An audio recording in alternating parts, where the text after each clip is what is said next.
Welcome back. ಬಸವಣ್ಣನವರ ದೃಷ್ಟಿಯಲ್ಲಿ ಮಾನವನ ಜೀವನ ನಶ್ವರವಲ್ಲ, ಮಾನವನ ದೇಹ ನಶ್ವರವಾದದ್ದು. ಈ ಸಂದೇಶವುಳ್ಳ ಬಸವಣ್ಣನವರ 3 ವಚನಗಳನ್ನು ನೋಡೋಣ. ವಚನ 1.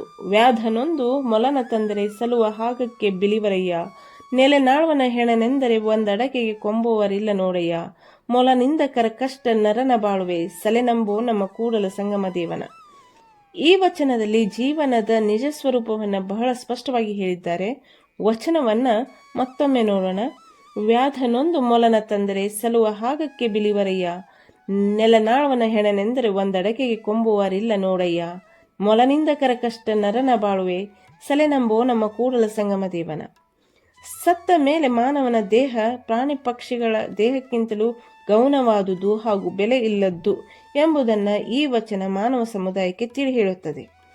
ಮಾನವ ಜೀವನದಲ್ಲಿ ಸಮಾಜಮುಖಿಯಾಗಿದ್ದು ಮಾನವೀಯ ಸದ್ಗುಣಗಳಿಂದ ಸತ್ತ ನಂತರವೂ ಅವನ ಹೆಸರು ಚಿರಸ್ಥಾಯಿಯಾಗಿ ಶಾಶ್ವತವಾಗಿರುವಂತೆ ತನ್ನ ಬದುಕನ್ನು ಸಾರ್ಥಕಗೊಳಿಸಿಕೊಳ್ಳಬೇಕಾದುದು ತೀರಾ ಅಗತ್ಯ ಎಂಬ ಬದುಕಿನ ಸತ್ಯವನ್ನು ಬಸವಣ್ಣನವರು ಈ ವಚನದಲ್ಲಿ ತಿಳಿಸಿದ್ದಾರೆ.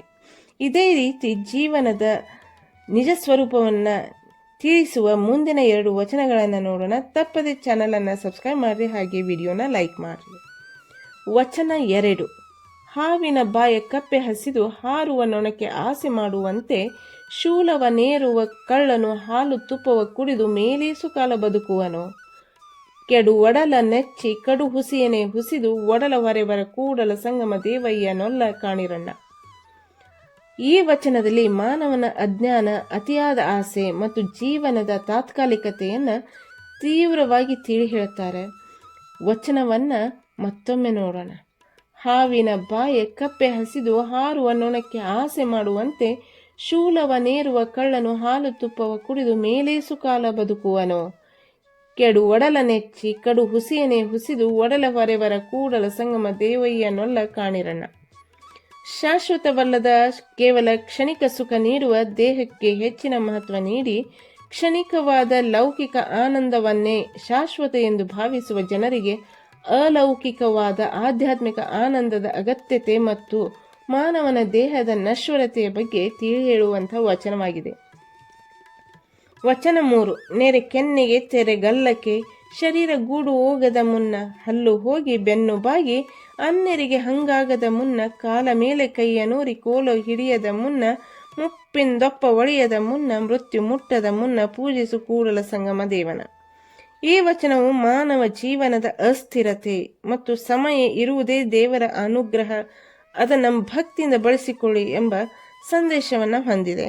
ವಚನವನ್ನು ಮತ್ತೊಮ್ಮೆ ನೋಡೋಣ. ನೆರೆ ಕೆನ್ನೆಗೆ ತೆರೆ ಗಲ್ಲಕ್ಕೆ, ಶರೀರ ಗೂಡು ಹೋಗದ ಮುನ್ನ ಹಲ್ಲು ಹೋಗಿ ಬೆನ್ನು ಬಾಗಿ, ಅನ್ಯರಿಗೆ ಹಂಗಾಗದ ಮುನ್ನ ಕಾಲ ಮೇಲೆ ಕೈಯ ನೂರಿ ಕೋಲ ಹಿಡಿಯದ ಮುನ್ನ, ಮುಪ್ಪಿಂದೊಪ್ಪ ಒಳೆಯದ ಮುನ್ನ ಮೃತ್ಯು ಮುಟ್ಟದ ಮುನ್ನ ಪೂಜಿಸು ಕೂಡಲ ಸಂಗಮ ದೇವನ. ಜೀವನ ನಶ್ವರ ಅಲ್ಲ, ದೇಹ ನಶ್ವರ. ಕಾಲದ ಪ್ರಭಾವದಿಂದ ಮುಪ್ಪು ಆವರಿಸುವುದು ಸಹಜ.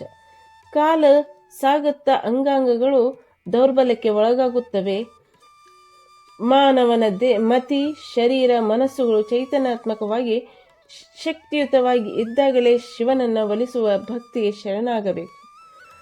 ಬಸವಣ್ಣನವರ ದೃಷ್ಟಿಯಲ್ಲಿ ಪೂಜೆ ಎಂಬುದು ಕೇವಲ ತನ್ನ ಆತ್ಮಕಲ್ಯಾಣದ ಸಾಧನ ಮಾತ್ರವಲ್ಲ, ಇಡೀ ಮಾನವ ಕಲ್ಯಾಣಕ್ಕಾಗಿ ಶರಣ ಮಾಡುವ ನಿಷ್ಕಳಂಕವಾದ ಮಾನವೀಯ ಸೇವೆ.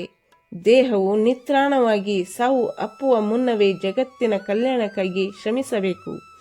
ಅಂತಿಮ ಘಟ್ಟದಲ್ಲಿ ಅಮೂಲ್ಯ ಬದುಕನ್ನು ವ್ಯರ್ಥ ಮಾಡಿಕೊಂಡೇನಲ್ಲ ಎಂಬ ಕೊರಗು ಅವನಲ್ಲಿ ಉಳಿಬಾರದೆಂಬ ಆಶಯವನ್ನು ಬಸವಣ್ಣನವರು ಈ ವಚನಗಳಲ್ಲಿ ವ್ಯಕ್ತಪಡಿಸಿದ್ದಾರೆ.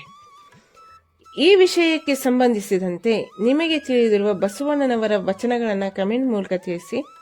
ಬಸವಾದಿ ಶರಣರ ವಚನಗಳಿಗಾಗಿ ಈ ಚಾನಲನ್ನು ಸಪೋರ್ಟ್ ಮಾಡಿರಿ, ಹಾಗೆ ವಿಡಿಯೋನ ಲೈಕ್ ಮಾಡಿರಿ, ಶೇರ್ ಮಾಡಿರಿ, ಕಮೆಂಟ್ ಮಾಡಿರಿ. ಮೋಸ್ಟ್ ಇಂಪಾರ್ಟೆಂಟ್ ಅಂದರೆ ಚಾನಲನ್ನು ಸಬ್ಸ್ಕ್ರೈಬ್ ಮಾಡಿರಿ. Thank you for watching.